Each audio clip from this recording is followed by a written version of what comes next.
Hello everyone. सो आज हम एक नया सब्जेक्ट शुरू करते हैं, लीनियर अलजेब्रा। बड़ा ही इंपॉर्टेंट है, काफी सारी थ्योरम्स इसमें मिलेंगी, क्वेश्चंस करेंगे। जो क्वेश्चंस होंगे वो थ्योरम बेस्ड होंगे, तो इसलिए हम पहले थ्योरम समझेंगे, देन बाद में हम उसके क्वेश्चंस ट्राई करेंगे। तो बेसिकली इसमें जो हमारे मेन टॉपिक्स रहेंगे वो सबसे पहले वेक्टर स्पेस टॉपिक रहेगा, देन हमारे पास वेक्टर सबस्पेस आएगा, लीनियर ट्रांसफॉर्मेशन आएंगी, और उसके अंदर ही बड़ी इंपॉर्टेंट थ्योरम आती है रैंक नलिटी थ्योरम। फिर हम समझेंगे सिस्टम ऑफ लीनियर इक्वेशन, बड़ा इंपॉर्टेंट टॉपिक है ये भी हमारे पास लीनियर अलजेब्रा के अंदर। और देन उसके बाद आइगन वैल्यूज आएगी मैट्रिक्स, जिसके बहुत सारे कई बार क्वेश्चन पूछ लिए जाते हैं अलग अलग तरीके से। एंड देन आखिर में जाके क्वाड्रेटिक फॉर्म, और उसी के बीच में आता है इनर प्रोडक्ट स्पेस। तो ऐसे हमारा पैटर्न चलेगा ये, ठीक है। जो ये वीडियोस हैं वो जो पोस्ट ग्रेजुएशन में अपनी मैथमेटिक्स सब्जेक्ट ऑप्ट किया उनके लिए भी बहुत हेल्पफुल है। मोरओवर जिन्होंने बीएससी में भी मैथमेटिक्स अपना ऑप्ट किया हुआ उनके लिए भी बहुत हेल्पफुल है, और जो आगे अपने कंपटीशन पॉइंट ऑफ व्यू से तैयारी कर रहे हैं उनके लिए भी ये वीडियो बहुत हेल्पफुल है। बट जो कंपटीशन पॉइंट ऑफ व्यू से अगर मैं बात करूं, जैसे सीएससी, यूजीसी नेट, गेट और बहुत सारे एग्जाम्स हैं, उसके लिए हमारे पास वैसे अलग से भी कोर्स है। तो जो इस स्क्रीन के ऊपर आपके पास नंबर आ रहा होगा, तो जिन्होंने वो कोर्स लेना वो उस नंबर पे कॉल करके उनसे कांटेक्ट करके वो कोर्स भी ले सकते हैं। तो इस वीडियोस में हम बेसिकली लीनियर अलजेब्रा के अंदर सारा थ्योरेटिकल काम डिस्कस करेंगे विद थ्योरम्स, विद एग्जांपल्स, ठीक है। तो ठीक है, शुरू करते हैं। तो लीनियर अलजेब्रा के अंदर जो सबसे पहले हमारा टॉपिक आता है दैट इज वेक्टर स्पेस। ये वेक्टर स्पेस एक तरह से लीनियर अलजेब्रा के अंदर आगे जितना भी काम आएगा ये उसका एक बीज है, छोटा सा।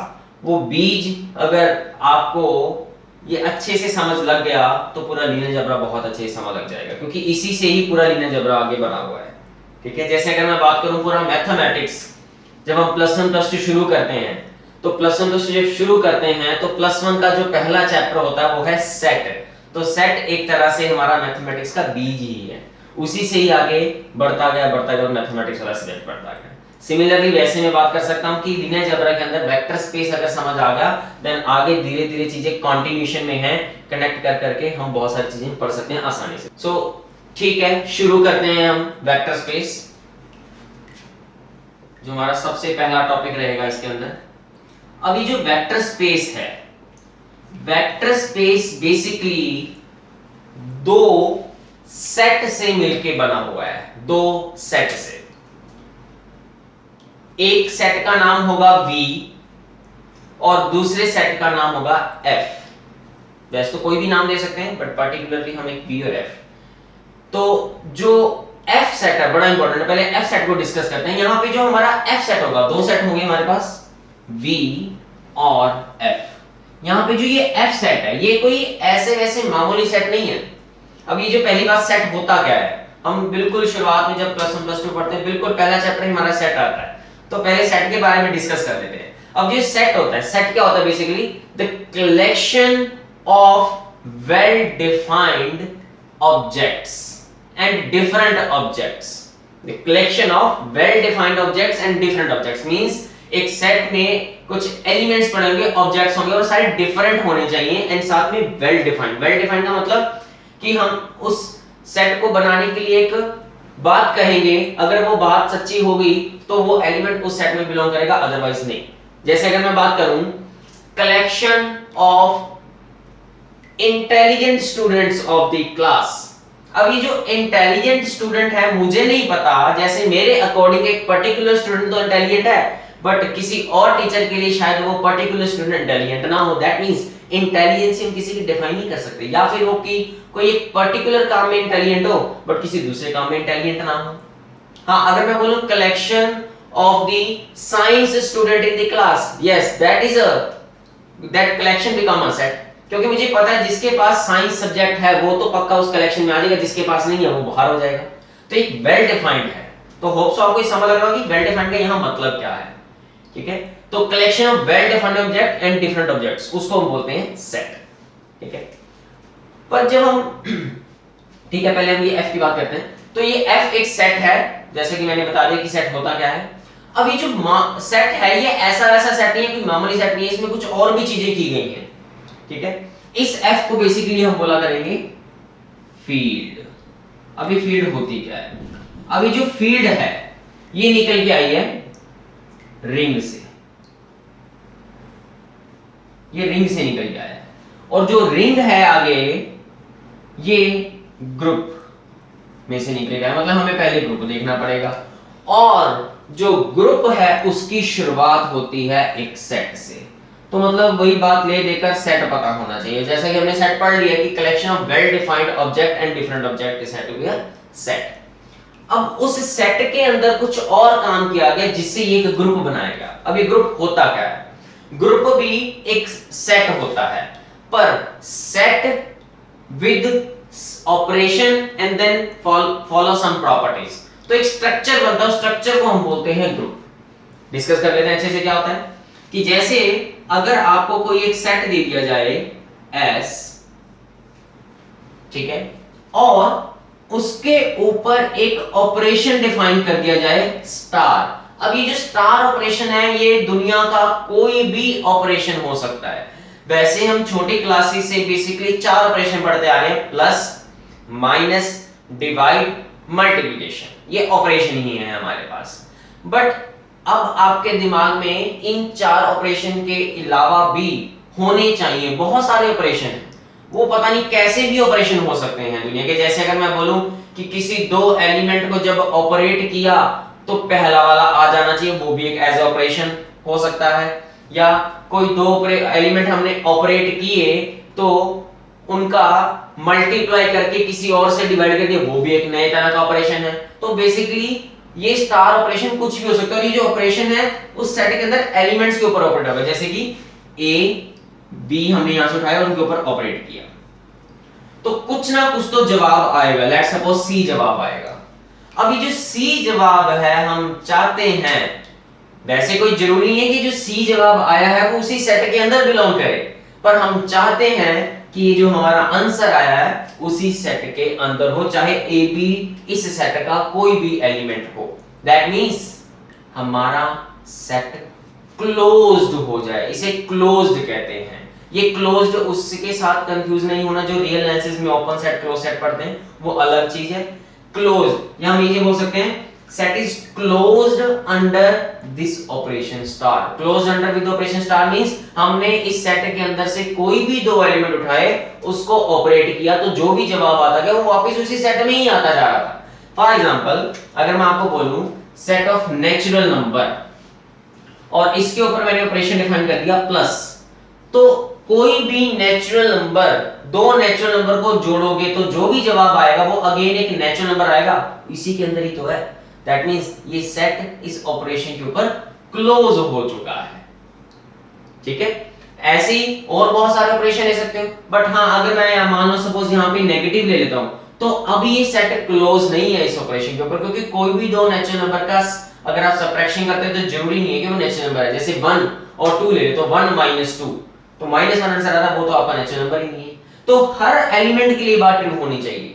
तो बेसिकली ग्रुप बनाने के लिए किसी भी सेट को एक ऑपरेशन चाहिए, और उस ऑपरेशन के ऊपर एक जो मेन कंडीशन है वो ये कि आपका कोई भी 2 एलिमेंट अगर हम उठाएं तो उसको ऑपरेट करने पे आपका आंसर क्या आना चाहिए, उसी सेट के अंदर आना चाहिए। For every a b belong to S, जिसे हम बोल देते हैं क्लोजर प्रॉपर्टी। क्लोजर प्रॉपर्टी समझ गए आपके?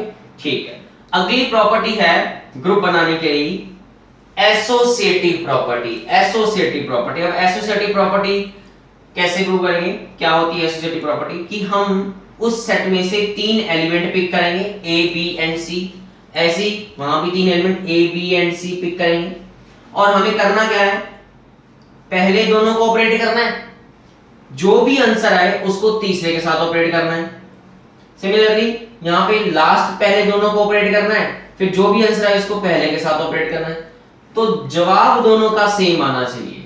अगर ये बात ठीक हो जाती है for every a b c, then हम कहेंगे कि हमारा जो सेट है वो क्या हो चुका है, एसोसिएटिव प्रॉपर्टी भी सेटिस्फाई कर चुका है इस ऑपरेशन को यूज करके। इसे हम एसोसिएटिव लॉ भी बोल देते हैं, एसोसिएटिव प्रॉपर्टी भी बोल देते हैं। ठीक है, और जब किसी सेट इस ऑपरेशन के साथ ये 2 प्रॉपर्टी प्रूव कर जाता है तो उसे हम सेमी ग्रुप बोलते हैं। Semi group, semi group, group नहीं, semi group.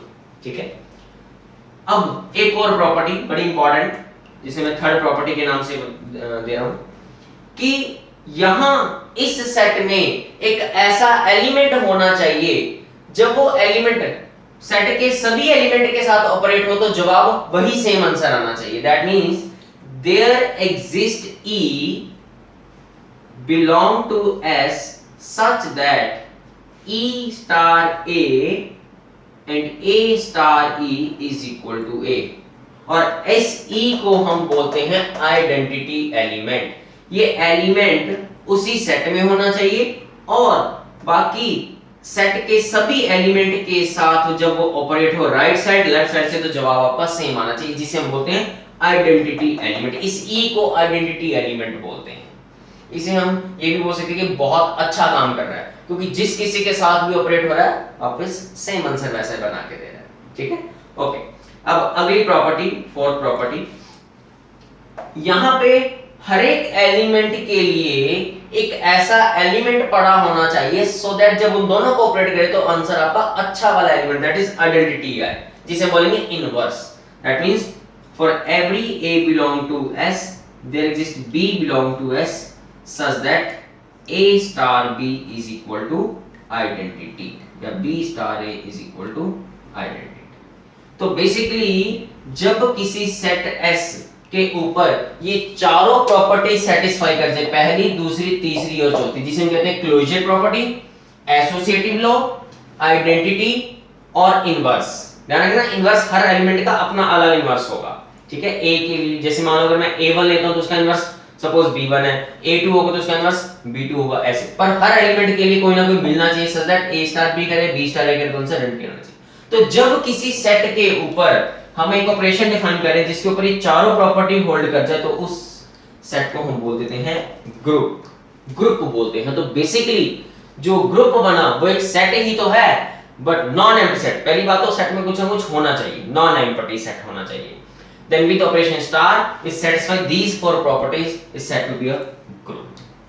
So for example, अगर मैं बात करूं natural number with operation minus, अब यहां पे तो पहली प्रॉपर्टी ही होल्ड नहीं करी कि दो नेचुरल नंबर का डिफरेंस नेचुरल नंबर ही नहीं आ रहा, तो ये तो ग्रुप बनने के लायक ही नहीं है, ये तो पहली प्रॉपर्टी को ही गलत कर रहा है। ठीक है, फिर अगर मैं प्लस कर देता हूं तो प्लस करोगे तो आप चेक करना दो नेचुरल नंबर का सम नेचुरल नंबर ही आएगा हमेशा। ठीक है, एंड साथ में एसोसिएटिव प्रॉपर्टी भी होल्ड करेगी, क्योंकि नेचुरल नंबर जब आप प्लस करेंगे a plus b plus c, चाहे आप पहले इधर प्लस करके फिर a में प्लस कर दीजिए या फिर आप पहले दोनों प्लस करके फिर तीसरे प्लस कर दीजिए, फर्क कुछ भी नहीं पड़ेगा। मतलब ब्रैकेट्स को इधर-उधर करने से एडिशन पे फर्क नहीं पड़ता। तो that means associative law holds. अब बात करते हैं आइडेंटिटी। क्या यहाँ पे कोई ऐसा एलिमेंट है जब सभी नेचुरल नंबर के साथ जोड़े तो वापस वही सेम नेचुरल नंबर आता है? नहीं है। अब हमें पता है कोई नंबर नेचुरल नंबर के साथ अगर जोड़ना है और वापस वही सेम आंसर है वो जीरो होगा, पर जीरो तो नेचुरल नंबर नहीं होता, जीरो तो इस सेट में ही नहीं है। तो दैट मींस यहां पे आपके पास आइडेंटिटी वाली प्रॉपर्टी होल्ड नहीं कर रही। दैट मींस ये वाला जो सेट है वो ग्रुप नहीं बना के दे रहा, it is not a group. ठीक है, हाँ, अगर मैं यहां पे कर देता हूं integers, integers, set of integers. अब जो सेट ऑफ इंटीजर्स है इसमें आपको सारे नेचुरल नंबर, जीरो और उन्हीं नेचुरल नंबर के नेगेटिव्स भी हैं। अब आप इसको चेक करेंगे तो दो इंटीजर का सम हमेशा इंटीजर भी आएगा और एसोसिएटिव लॉ भी होल्ड करेगा। अब इसमें जीरो भी है, जो जीरो है जिस किसी के साथ भी जुड़ेगा वापस वही सेम आंसर बना के देगा। That means zero work as an identity element. And also हर एलिमेंट के लिए आपको एक ऐसा एलिमेंट मिलेगा जब दोनों को जोड़ोगे तो आंसर जीरो भी आएगा। जैसे अगर आप एलिमेंट 5 लेते हैं तो 5 के साथ क्या जोड़ो, -5, -5 भी तो इंटीजर ही है, दोनों को जोड़ोगे तो जीरो, जीरो आइडेंटिटी आ भी तो रहा है। सो हर ए के लिए माइनस ए पक्का मिलेगा सो दैट उन दोनों को जोड़ोगे तो आंसर जीरो आएगा। तो इसका मतलब ये आपके पास ग्रुप है, Z plus is a group. Similarly, you can check real number under addition is also a group. Real number, दो रियल नंबर का सम करोगे रियल नंबर ही आएगा।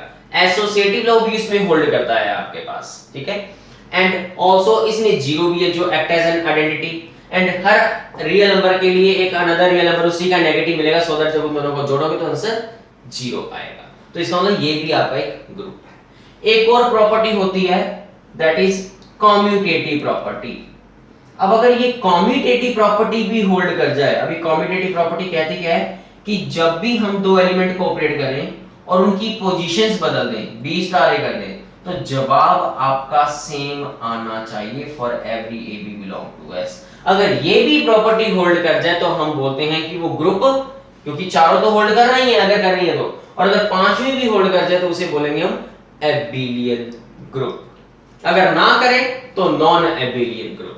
तो बेसिकली अगर हम यहां चेक करें तो कोई भी दो इंटीजर को जोड़ो फिर उसको उल्टा करके जोड़ो, जवाब सेम ही तो आता है। छोटी क्लास से पढ़ते आ रहे 2 + 3 3 + 2 आर सेम। रियल नंबर में भी ऐसा हुआ। So they both are abelian groups. तो होप सो आपको ये ग्रुप के बारे में बहुत अच्छे से क्लियर हो गया होगा। ठीक है, वैसे जब मॉडर्न अलजेब्रा वाला टॉपिक डिस्कस करेंगे तो ग्रुप के बारे में और भी ज्यादा अच्छे से डिस्कस करेंगे और भी बहुत अच्छे अच्छे एग्जांपल हम डिस्कस करेंगे। तो खैर मैंने जस्ट आपको बता दिया ग्रुप होता क्या है, तो उसके बेस के ऊपर मैंने 2-3 एग्जांपल बता दिए। अब हम आगे चलते हैं रिंग की तरफ। तो आइए अब हम डिस्कस करते हैं रिंग के बारे में। तो रिंग बेसिकली ग्रुप अगर आपको समझ लग गया है तो रिंग बहुत आसानी से समझ लग जाएगा। जैसे जब ग्रुप पढ़ते हैं होता तो वो भी एक सेट है, रिंग भी एक सेट है। अब दोनों में फर्क क्या है, जब हम ग्रुप पढ़ रहे थे तो हमारे पास ऑपरेशन स्टार एक था, पर जब हम रिंग पढ़ेंगे तो हमारे पास यहाँ पे ऑपरेशन दो ऑपरेशन होंगे,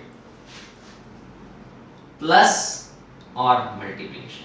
वैसे ये प्लस और मल्टीप्लिकेशन जरूरी नहीं है कि वही यूजुअल प्लस और यूजुअल मल्टीप्लिकेशन हो, they may be any two operation, they just are symbols. But जिन्होंने रिंग के ऊपर काम किया उन्होंने बड़ा अच्छा काम किया, अपने आप को सेफ साइड पर रखा कि हाँ अगर कोई आपको क्वेश्चन दे रहा है और रिंग का कोई क्वेश्चन आ रहा है और उसमें दोनों ऑपरेशन आपको पता चल गया कि रिंग है तो दो ऑपरेशन होंगे, बट अगर आपको उन दोनों ऑपरेशन के बारे में नहीं पता तो आप सिंपली पहला ऑपरेशन प्लस और दूसरा ऑपरेशन मल्टीप्लिकेशन लेके जाएंगे। अदरवाइज अगर उसने डिफाइन करके देना होगा तो आपको उस प्लस का मतलब देगा कि इस प्लस का मतलब ये है, मल्टीप्लाई का मतलब ये है, फिर आप अपनी मर्जी चला लो, जैसा क्वेश्चन में दिया वैसे करना पड़ेगा। समझ गए आप? ठीक है, तो अब जब रिंग पढ़ोगे तो उसके लिए आपके पास एक नॉन एम्प्टी सेट आर होगा और दो ऑपरेशन होंगे, और रिंग तब बोलोगे जब कुछ प्रॉपर्टीज प्रूव कर दोगे, जैसे हमने ग्रुप में देखा। ठीक है, और वो प्रॉपर्टीज क्या है, ये दो आपके पास दोनों ऑपरेशन के ऊपर प्रॉपर्टीज होंगी, पहले तो under plus and then under multiplication. तो अंडर प्लस के लिए प्रॉपर्टीज वैसी ही रहेंगी जैसे हमने ग्रुप में देखी थी। फर्स्ट क्या होना चाहिए, क्लोजर प्रॉपर्टी। क्लोजर प्रॉपर्टी मतलब वही क्लोज्ड अंडर एडिशन वाली, कि हम कोई भी दो एलिमेंट यहां से पिक करें उसमें ऐड करें तो जवाब आपका वही आना चाहिए। ठीक है, फिर दूसरा एसोसिएटिव प्रॉपर्टी। एसोसिएटिव प्रॉपर्टी वही कि एडिशन के अंदर हम ब्रैकेट्स को इधर उधर कर सकते हैं, कोई फर्क ना पड़े। थर्ड वन आइडेंटिटी, कि इस सेट के अंदर एक ऐसा एलिमेंट होना चाहिए कि जब हम आर का कोई भी एलिमेंट पिक करें तो उसके अंदर जोड़े तो वापस वही सेम आना चाहिए, जिसे हम बोलेंगे आइडेंटिटी। पर क्योंकि यहाँ कंफ्यूजन ये हो सकती है कि ये वाली आइडेंटिटी की बात हो रही है या इस ऑपरेशन की आइडेंटिटी की बात हो रही है, तो हम इसको नाम दे देंगे एडिटिव आइडेंटिटी, क्योंकि अंडर एडिशन काम करें ना हम इसलिए। तो एडिटिव आइडेंटिटी, एडिटिव आइडेंटिटी जिसको हम बोल सकते हैं 0 बिलोंग्स टू आर। ठीक है, और ये मैंने देखो जानबूझ के इस 0 को डार्क किया है, कहीं आप ये मत समझ आना कि ये जो 0 है वो नॉर्मल वाली 0 है, नहीं, वो तो सेट के अकॉर्डिंग डिपेंड करेगा कि 0 क्या है। ठीक है, हम आगे एग्जांपल्स करेंगे तो आपको दिखाई देगा कि 0 नॉर्मल वाली 0 होनी जरूरी नहीं है, कुछ भी हो सकती है, ये डिपेंड करेगा कि सेट और ये प्लस क्या डिफाइन करके दिया हुआ। ठीक है, ओके। फिर देन इनवर्स की बारी, की हर एलिमेंट के लिए आपको कोई ना कोई एलिमेंट मिलना चाहिए, जब उनको जोड़ो तो आंसर 0 आना चाहिए, जिसे हम कहेंगे इनवर्स। बट इस केस में कंफ्यूजन हो कि इसकी बात हो रही है इसकी बात हो रही है, तो एडिटिव इनवर्स, यहां पे कहेंगे एडिटिव इनवर्स।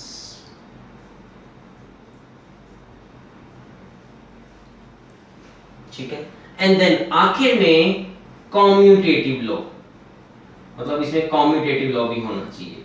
तो एक तरह से देखे ये पांचों प्रॉपर्टी मिलके तो आपको क्या दे रही है, एक एबिलियन ग्रुप की तो दे रही है, ये एबिलियन ग्रुप की तो पांचों प्रॉपर्टी है, यहां तक तो ग्रुप बनता है, पांचवी आ जाए तो क्या बन जाता है आपके पास ग्रुप। दैट मींस इसको रिंग बनने से पहले आपको प्रूव करना पड़ेगा कि पहली पांचों प्रॉपर्टी ये प्रूव करनी पड़ेगी। दैट मींस आपका जो सेट R है वो पहले ऑपरेशन के ऊपर एबिलियन ग्रुप बन जाए। तो इसी वजह से तो बोला था अगर आपको रिंग पढ़ना है तो पहले ग्रुप पढ़ना बहुत जरूरी है, ग्रुप समझ आना चाहिए, ठीक है। और ग्रुप की पहली चार प्रॉपर्टी और पांचवी प्रॉपर्टी मिलके वो एबिलियन ग्रुप बन गया है, ठीक है। अब अंडर मल्टीप्लिकेशन सेकंड ऑपरेशन के ऊपर वही पहली property closure property, closure property, closure property होनी चाहिए। दैट मींस यहां पे R के अंदर ही काम R ने ही करना है, एलिमेंट्स हमने R में से उठाने, बस ऑपरेशन दूसरा यूज करना मल्टीप्लिकेशन, कि कोई भी दो एलिमेंट पकड़े उसका मल्टीप्लिकेशन उसी सेट R में आना चाहिए। दूसरा एसोसिएटिव लॉ। अब एसोसिएटिव लॉ जो है वो अंडर मल्टीप्लिकेशन है। ये मत बोलना कि सर यहां हमने प्रूव कर दिया एसोसिएटिव तो यहां भी तो हो जाएगा, नहीं, ये दूसरे ऑपरेशन के ऊपर काम चल रहा है, ठीक है। ओके, सिर्फ पहली दो प्रॉपर्टीज, आगे जरूरत नहीं है।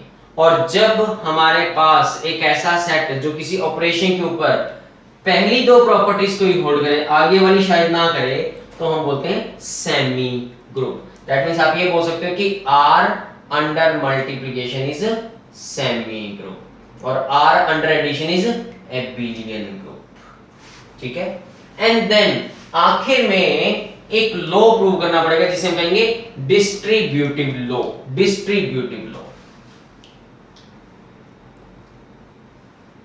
Distributive law. तो डिस्ट्रीब्यूटिव लॉ सेज कि A into B plus C is equal to A into B plus A into C, या फिर A plus B into C is equal to A into C plus B into C। तो जब कोई एक ऐसा non empty set किसी दो operation के साथ मिलके ये सारी प्रॉपर्टीज होल्ड कर जाए, तब हम बोलते हैं हमारा जो सेट R है वो क्या बन जाएगा, रिंग बन जाएगा। तो रिंग को प्रूव करने के लिए आपको बेसिकली 5 और 2 7 और 2 9 ये 9 प्रॉपर्टीज प्रूव करनी पड़ेगी। ग्रुप के लिए 4 ही प्रॉपर्टीज थी, बट आपको बस रिंग को प्रूव करने के लिए 9 प्रॉपर्टीज। फर्क सिर्फ इतना है कि ग्रुप में सेट होता ही एक है, रिंग में भी सेट एक होता है, बस ग्रुप में ऑपरेशन एक होता है, रिंग में ऑपरेशन 2 होते हैं, ठीक है। वहां एक ऑपरेशन के ऊपर 4 प्रॉपर्टीज है और यहाँ 2 ऑपरेशन है। एक ऑपरेशन के ऊपर, पहले ऑपरेशन के ऊपर 5 प्रॉपर्टीज ग्रुप वाली ही है, दूसरे ऑपरेशन के ऊपर ये पहली 2 प्रॉपर्टीज। और ये जो है डिस्ट्रीब्यूटिव लॉ, अगर ये ना होता तो आप रिंग जैसी चीज कभी पढ़ ही नहीं सकते, क्योंकि यही तो लॉ है जिसने इन दोनों ऑपरेशन के बीच में एक रिलेशन बना रखा है। क्योंकि अगर ये रिलेशन ना होता तो ये इंडिविजुअली ऑपरेशन फर्स्ट ऑपरेशन के ऊपर ग्रुप बना हुआ है और इंडिविजुअली सेकंड ऑपरेशन के ऊपर सेमी ग्रुप बना हुआ है, आपस में कोई लेना देना नहीं था। तो एक ये डिस्ट्रीब्यूटिव लॉ है जिसने इन दोनों को कनेक्ट करके एक नया स्ट्रक्चर बनाया जिसका नाम हमने रखा रिंग। पहले हम ग्रुप स्ट्रक्चर वाला पढ़ रहे थे, समझ? जैसे अगर मैं एक एग्जांपल लेता हूं Z under addition and multiplication, तो आप चेक करेंगे ये जो Z है ये 9 की 9 प्रॉपर्टीज होल्ड करता है। ये अंडर एडिशन एबिलियन ग्रुप भी है, अंडर मल्टीप्लिकेशन सेमी ग्रुप भी है, मोर ओवर डिस्ट्रीब्यूटिव लॉ भी होल्ड करता है। इट्स अ रिंग, आप चेक कर सकते हैं, सारी प्रॉपर्टीज होल्ड कर रही होंगी इसमें, ठीक है। हाँ, अगर मैं बात करूं जैसे अंडर मल्टीप्लिकेशन, आगे भी तो प्रॉपर्टीज हो सकती हैं, आगे भी तो प्रॉपर्टीज हो सकती हैं, आइडेंटिटी, इनवर्स, समथिंग ऐसे करके, पर अगर वो आ जाए तो कोई दिक्कत नहीं है, रिंग तो प्रूव हो चुका है हमारा अलोंग विद डिस्ट्रीब्यूटिव लॉ। पर अगर जब वो आ जाएंगी प्रॉपर्टीज तो कुछ नाम नया लगेगा। वो क्या होगा, जैसे अगर मान लो सपोज इसकी थर्ड प्रॉपर्टी भी आ जाए, दैट इज आइडेंटिटी आ जाए अंडर मल्टीप्लिकेशन, जिसे हम कहेंगे मल्टीप्लिकेटिव आइडेंटिटी। अब अगर ये भी प्रॉपर्टी साथ में आ जाए तो हम उसे बोलते हैं रिंग विद यूनिटी। अगर मल्टीप्लिकेटिव आइडेंटिटी भी आ जाए तो हम उसे बोलते हैं रिंग विद यूनिटी। ये ऐसे यूनिटी की तरह बोला जाएगा अगर ये भी प्रॉपर्टी आ जाए। नहीं आएगी तो हम सिंपल उसे रिंग कहेंगे, ठीक है। और अगर हमारे पास इनवर्स भी आ जाए, हमारे पास अगर इनवर्स भी आ जाए तो इनवर्स आ जाए जिसे हम कहेंगे मल्टीप्लिकेटिव इनवर्स। Multiplicative inverse.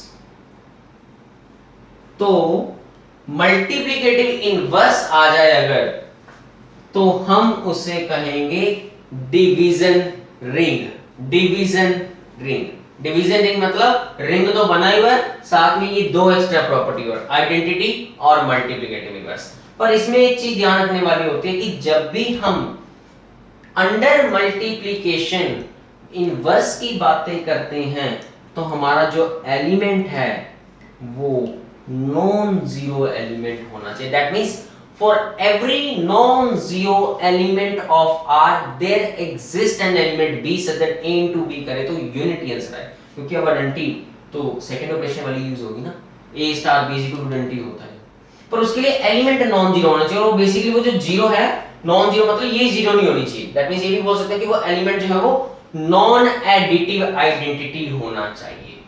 ठीक है, तो बस इस बात का जरूर ध्यान रखना आपने। और फॉर एवरी, ऐसे नहीं कि किसी एक के लिए, for every.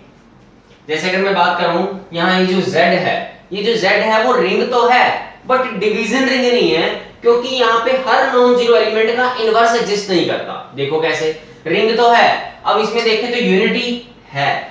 Under multiplication element को जब मल्टीप्लाई करें तो वापस सेम आंसर कैसे आएगा, 1 से मल्टीप्लाई करके।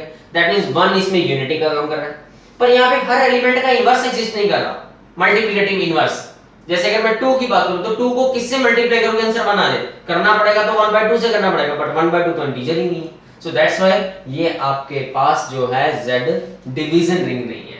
हां, बट अगर मैं बात करूं रियल नंबर की, तो जो रियल नंबर है ये अगर आप चेक करेंगे तो अंडर एडिशन एबिलियन ग्रुप भी है, इसमें डिस्ट्रीब्यूटिव लॉ भी होल्ड करता है, मोर ओवर ये सेमी ग्रुप भी है अंडर मल्टीप्लिकेशन, तो रिंग तो है ही। मोर ओवर इसमें यूनिटी भी है, 1 है, आप चेक कर सकते हैं 1 है, इसमें बिलोंग कर रहा है। और यहाँ पे हर नॉन जीरो एलिमेंट का इनवर्स भी एग्जिस्ट कर रहा है, क्योंकि अगर कोई रियल नंबर है तो उसका 1/a वो भी तो रियल नंबर ही रहेगा, वही तो है ना इसका रेसिप्रोकल।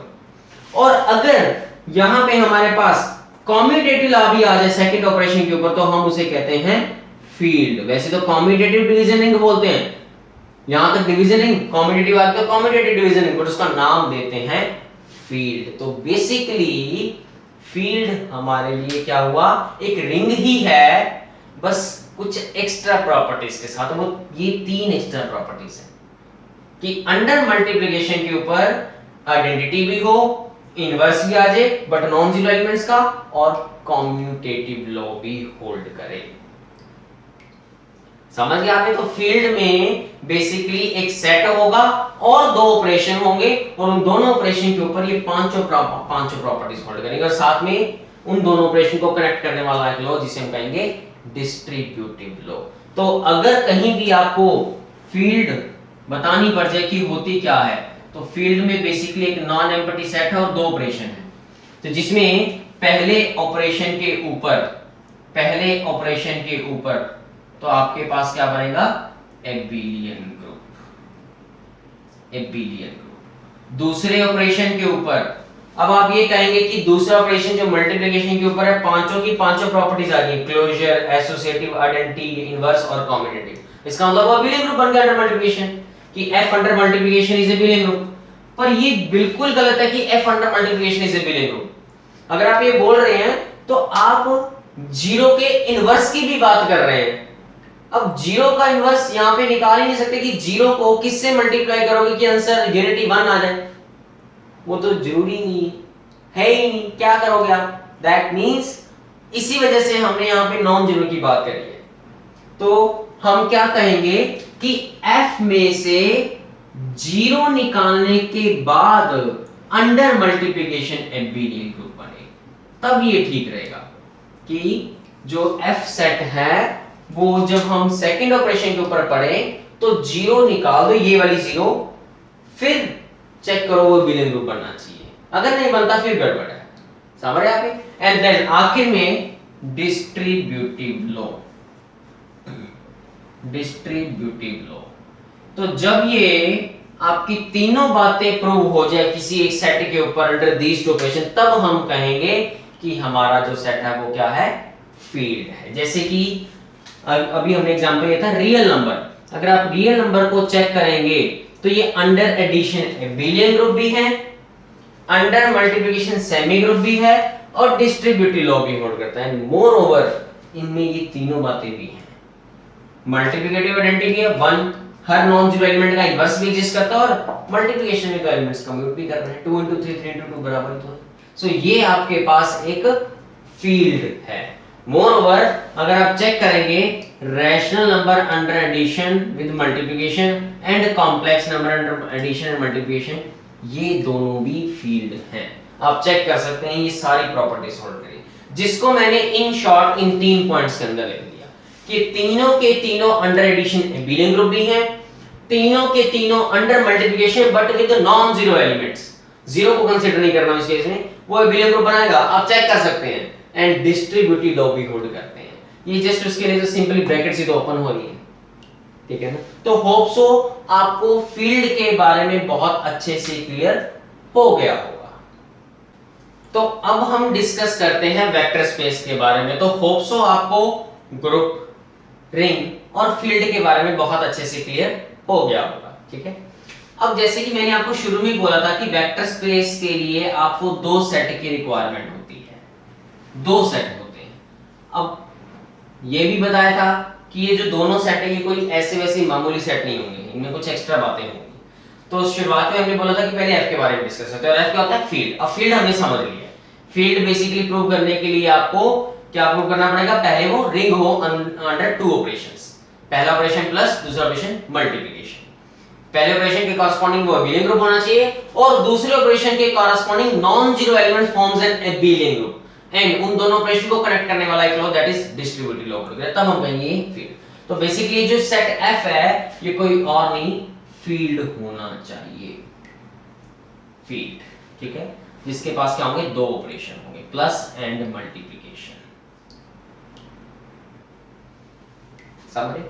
अब ये जो सेट बचा V, ये भी कोई ऐसा वैसा सेट नहीं है, ये खुद एक अंडर एडिशन एबिलियन ग्रुप होना चाहिए।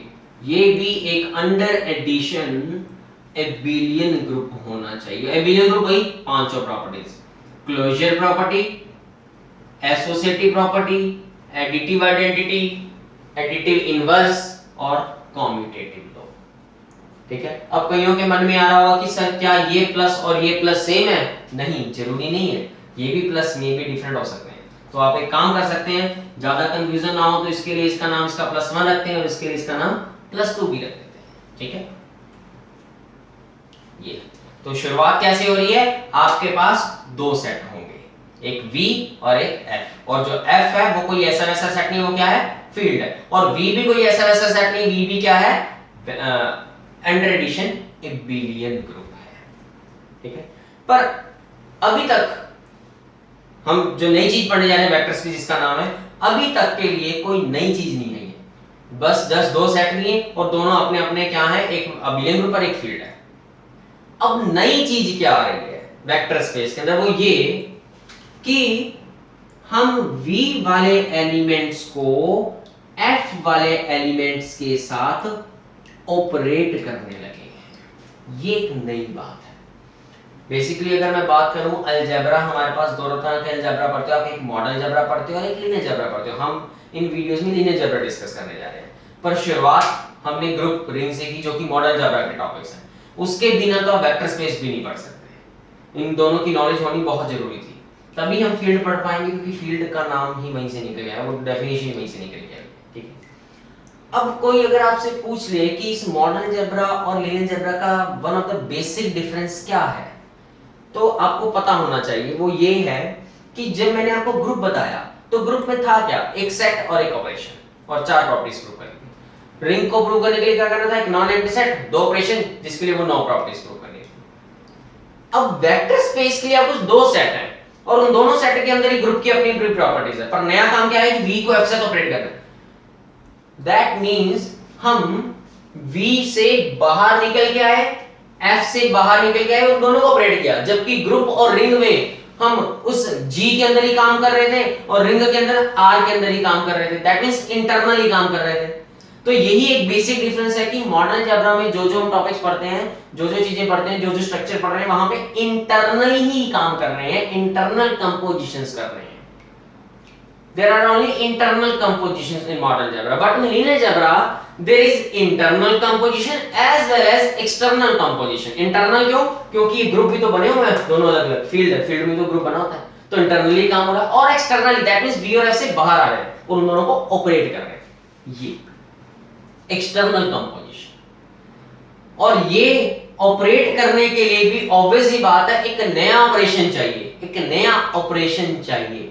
जरूरी नहीं है कि जो मैंने मल्टीप्लिकेशन का साइन डाला है ये इसके साथ का ही है, तो इसलिए इसको नाम मल्टीप्लाई 1 मल्टीप्लाई 2, हमें बेसिकली मल्टीप्लाई करना पड़ेगा। अगर कुछ ना दिया हो तो इस ऑपरेशन को भी कई बार क्वेश्चन में डिफाइन करके देंगे एग्जामिनर, नहीं देंगे तो आपने सिंपल इसको मल्टीप्लिकेशन समझ लें, और इसको हम नाम रखेंगे external scalar multiplication, external scalar multiplication. External word इसलिए क्योंकि हम बाहर आए हैं, स्केलर वर्ड यूज फील्ड वाले एलिमेंट्स को हम स्केलर्स बोलते हैं, ध्यान रखना है इस बात का, ठीक है। और मल्टीप्लिकेशन सिंपल मल्टीप्लिकेशन। हाँ, जरूरी नहीं है कि इस मल्टीप्लिकेशन का मतलब वही यूजुअल मल्टीप्लिकेशन है, कुछ भी हो सकता है, क्वेश्चन के अंदर डिफाइन करके दिया होगा, अगर नहीं दिया हो तो सिंपली आपने मल्टीप्लिकेशन करके लेके चलना है, ठीक है, ओके। और रिक्वायरमेंट ये होगी कि आंसर इसका V में जाना चाहिए, ये वेक्टर स्पेस को बनाने की रिक्वायरमेंट होगी। समझ है कि V वाले एलिमेंट्स को जब F वाले एलिमेंट्स के साथ ऑपरेट करोगे तो आपका जवाब V में आना चाहिए, अगर ऐसा नहीं हुआ तो आप वेक्टर स्पेस नहीं बोल सकते, ठीक है। पर अभी ये नहीं कहूंगा कि इतना प्रूव करने से वेक्टर स्पेस हो जाएगा, कुछ और प्रॉपर्टीज प्रूव करनी पड़ेगी, और वो प्रॉपर्टीज क्या है वो मैं लिख देता हूं आपके सामने। 4 प्रॉपर्टीज होंगी बेसिकली, और वो क्या है कि v1 plus v2 multiply alpha is v1 multiply alpha plus v2 multiply alpha for every v1 v2 belongs to capital V and alpha belongs to field, ठीक है, पहली प्रॉपर्टी। दूसरी property alpha 1 plus alpha 2 multiplication v is equal to alpha 1 multiplication v plus alpha 2 multiplication for every alpha 1 alpha 2 belongs to field and v belongs to capital V. Third one is alpha 1 multiplication alpha 2 multiplication v is the alpha 1 multiplication alpha 2 multiplication v for every alpha 1 alpha 2 belongs to field and v belongs to v.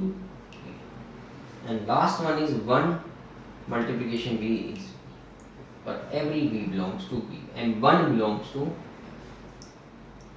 तो जब ये वाली properties आप prove कर देंगे तब हम कहेंगे कि हमारा जो ये v है वो वेक्टर स्पेस है ओवर f, बोला जाएगा v is vector space over f, जिसको शॉर्ट फॉर्म में हम ये भी लिख देते हैं v bracket f is, bracket में डाल देते हैं इज वेक्टर स्पेस।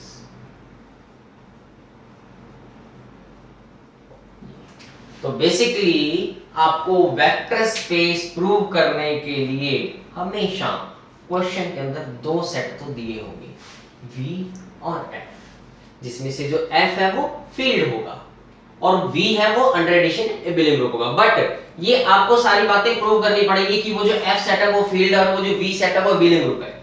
जरूरी नहीं है कि उन्होंने दिया ही होगा, आपको प्रूव करना पड़ेगा। कई बार वो सेट देंगे और कई बार वो बिलिंग ग्रुप नहीं बनेगा तो फिर वेक्टर स्पेस तो बोल ही नहीं सकते, ठीक है ना। तो आपको ये प्रूव करना पड़ेगा, ठीक है। फिर आप कहेंगे सर ऑपरेशन, अगर ऑपरेशन नहीं दिए मान लो f सेट देके छोड़ दिया उन्होंने, ऑपरेशन ही दिए, तो आपको परेशान होने की जरूरत नहीं है। आपको पता है ऑपरेशन क्या लेके चलने हैं, पहला ऑपरेशन प्लस, दूसरा ऑपरेशन मल्टीप्लिकेशन, सिंपली समझ आपने। और अगर v सेट दे दिया बट आपको ऑपरेशन ही दिया तो आपने सिंपली इसको प्लस लेके चलना, अदरवाइज प्लस वो अपनी तरफ से डिफाइन करके देंगे, ठीक है। और फिर v और f को ऑपरेट करने के लिए कई बार ऑपरेशन वो डिफाइन करके देंगे, नहीं देंगे तो आपने सिंपली मल्टीप्लिकेशन करना। मतलब ये नहीं समझना कि v और f दे दिया तो आपका क्वेश्चन सॉल्व ही नहीं हो पाएगा, होगा। अब आपको ये ध्यान रखना है कि एफ सेट के operation plus and multiplication, V का जो कि ग्रुप है उसका ऑपरेशन प्लस और वी एफ को ऑपरेट करने के लिए मल्टीप्लिकेशन ऑपरेशन। तो V is an abelian group, F is a field और इन दोनों को ऑपरेट करने के आंसर वी में आना चाहिए। और ये चारों प्रॉपर्टीज अगर आप प्रूव कर दो तो आपका जो सेट वी है वो क्या बन जाएगा, वेक्टर स्पेस ओवर एफ, क्योंकि एफ की भी तो मदद ली है आपने, ठीक है। और बेसिकली जो चारों प्रॉपर्टीज हैं हमें इसलिए रिक्वायरमेंट पड़ी क्योंकि हमें सारे ऑपरेशन को आपस में कनेक्ट भी तो करना था। जैसे रिंग थ्योरी, रिंग को प्रूव करने के लिए हमें ग्रुप से तो निकल के आए थे, तो उसमें एक डिस्ट्रीब्यूटिव लॉ लेकर आए थे जिसमें हम दोनों ऑपरेशन को कनेक्ट करते हैं। तो यहां भी हमें इसी वजह से इन प्रॉपर्टीज की जरूरत पड़ेगी, जिसकी वजह से एक नया स्ट्रक्चर तैयार हो जिसका हमने क्या नाम रखा, वेक्टर स्पेस। तो होप सो आपको डेफिनेशन बहुत अच्छे से क्लियर हो गई होगी। मैं आपको इसका शॉर्ट वर्जन बता देता हूं। वेक्टर स्पेस को प्रूव करने के लिए क्या रहेगा कि जब भी आपको वेक्टर स्पेस प्रूव करना हो तो आप क्या कीजिएगा, वेक्टर स्पेस प्रूव करना हो, पहला पॉइंट आपका हमेशा प्रूव करना होगा कि जो वी सेट है वो अंडर एडिशन एबिलियन ग्रुप होना चाहिए। मैं फिर से कह रहा हूं, अगर आपको वी सेट दे दिया जाए और इस ऑपरेशन के बारे में नहीं बोला जाए तो आपने सिंपली प्लस लेके चलना है, ठीक है। अदरवाइज वो डिफाइन करके देंगे फिर तो ठीक है, नहीं देंगे तो आपने सिंपली प्लस करके लेके चलना है उसको। दूसरा एफ इज अ फील्ड। दूसरा पॉइंट आपका प्रूव करने के लिए ये होगा। अगर आपको एफ सेट देके छोड़ दिया बट ये दोनों ऑपरेशन नहीं दिए, डिफाइन नहीं करके दिए, तो आपको घबराने की जरूरत नहीं। वो दोनों ऑपरेशन आपको पता क्या लेके चलना है, पहला प्लस दूसरा मल्टीप्लिकेशन। और तीसरा जो सबसे इंपॉर्टेंट है कि v को f से ऑपरेट करने के बाद आंसर आपका v में आना चाहिए। अब आप कहेंगे कि कई बार ये ऑपरेशन ही डिफाइन करके दिया होगा तो घबराने की जरूरत नहीं है, नहीं किया हो तो आपने सिंपली इसको क्या करके चलना है, मल्टीप्लाई के रूप में लेके चलना है। और चौथी चीज ये चारों प्रॉपर्टीज प्रूव करके, जिसको मैं सिंपली प्रॉपर्टीज ही लिख रहा हूं। तो ये 4 पॉइंट्स हैं, शॉर्ट पॉइंट्स वेक्टर स्पेस को प्रूव करने के लिए।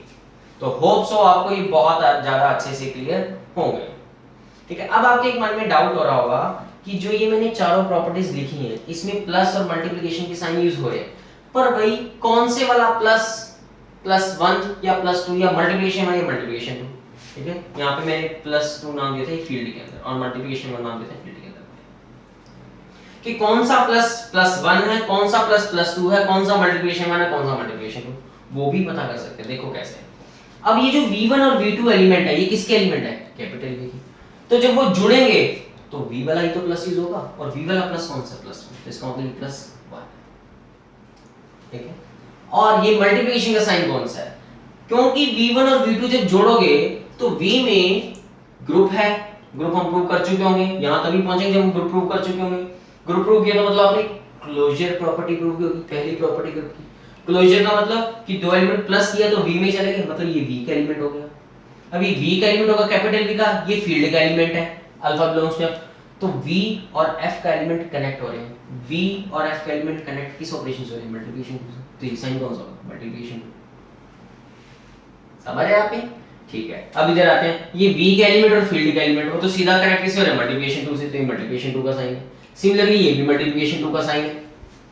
पर v और f को कनेक्ट करने के बाद हमारी रिक्वायरमेंट क्या थी, v में जाए, तो मतलब ये एलिमेंट v का बन चुका है, ये भी एलिमेंट v का बन चुका है, और v के एलिमेंट्स प्लस किससे होंगे, +1 से, तो ये +1 होगा। समझ रहे हैं आप, तो मतलब हमें इससे पहले जितनी भी प्रॉपर्टीज हम प्रूव कर चुके हैं यहाँ के रिक्वायरमेंट है, मतलब अगर ये पीछे एक भी गलत होगी तो यहाँ गड़बड़ होने वाली है, ठीक है। ओके, अब ये सिंपली नहीं समझना कि सिंपली ब्रैकेट्स ओपन हो रही है, नहीं ये नहीं समझना कि सिंपली ब्रैकेट्स ओपन, ये एक एलिमेंट था, ये एक एलिमेंट था, दोनों आपस में बराबर हो गए, ठीक है। अब यहाँ देखो, अब यहाँ पे α1 α2 फील्ड के एलिमेंट है और फील्ड के एलिमेंट को प्लस करना है तो उस फील्ड पे तो प्लस यूज करना पड़ेगा, दैट मींस इट्स अ +2, ठीक है। एंड देन ये है मल्टीप्लिकेशन का साइन। अब ये मल्टीप्लिकेशन का साइन मल्टीप्लिकेशन 2 ही तो होगा क्योंकि ये फील्ड का एलिमेंट बन चुका है, फील्ड भी तो अंडर एडिशन क्लोज होती है। ये फील्ड का एलिमेंट, ये वेक्टर का एलिमेंट, उन दोनों को कनेक्ट करने वाला मल्टीप्लिकेशन का ऑपरेशन, सेकंड ऑपरेशन ही तो है। पर यहाँ पे α1 और v को कनेक्ट करने वाला वही सेकंड ऑपरेशन मल्टीप्लिकेशन में यही है, यहाँ भी सेकंड ऑपरेशन। पर ये कनेक्ट होने के बाद v के एलिमेंट, ये भी v के एलिमेंट, पर v के एलिमेंट्स को जोड़ना है तो प्लस v वाला यूज होगा, दैट इज +1। अब देखो जिसके माइंड में चल रहा था कि सिंपली ब्रैकेट्स ओपन हो रही थी फिर तो उसके अकॉर्डिंग तो यहाँ +2 आना चाहिए था, बट ऐसा नहीं है। ये मैं अभी बोल रहा हूँ, ये एक ऐसा एलिमेंट था, कोई भी हमने निकाला, ये इधर कोई एलिमेंट था, वो दोनों बराबर हो गए, जो कि आपको दिखाई दे कि सिंपली ब्रैकेट्स ओपन हो गए, पर एक्चुअली ऐसा है नहीं। समझ आती? ठीक है, सिमिलरली अब यहाँ देखो, यहाँ पे फील्ड के बीच में मल्टीप्लिकेशन है तो फील्ड का मल्टीप्लिकेशन साइन क्या है, फील्ड के एलिमेंट्स के लिए मल्टीप्लिकेशन 1, जबकि ये फील्ड का एलिमेंट बन चुका है क्योंकि वो अंडर मल्टीप्लिकेशन भी क्लोज्ड है और ये v के साथ ऑपरेट हो रहा है तो मल्टीप्लिकेशन 2 आएगा यहाँ पे।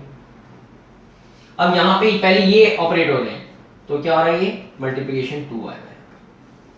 फिर ये v का एलिमेंट बन चुका है और ये फील्ड का एलिमेंट तो मल्टीप्लिकेशन, एंड सिमिलरली 1 और v को ऑपरेट करना है, 1 फील्ड का एलिमेंट है, v का एलिमेंट है तो मल्टीप्लिकेशन।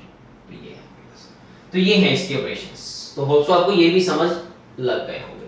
तो होप सो ये डेफिनेशन आपको वेक्टर स्पेस की बहुत अच्छे से क्लियर हो गई होगी। ठीक है, तो हम अगली वीडियो में इसकी एग्जांपल्स डिस्कस करेंगे, तो जो भी थोड़े बहुत आपके मन में डाउट होंगे डेफिनेशन के ऊपर वो एग्जांपल से बहुत अच्छे से क्लियर हो जाएंगे। ठीक है, okay, thank you very much.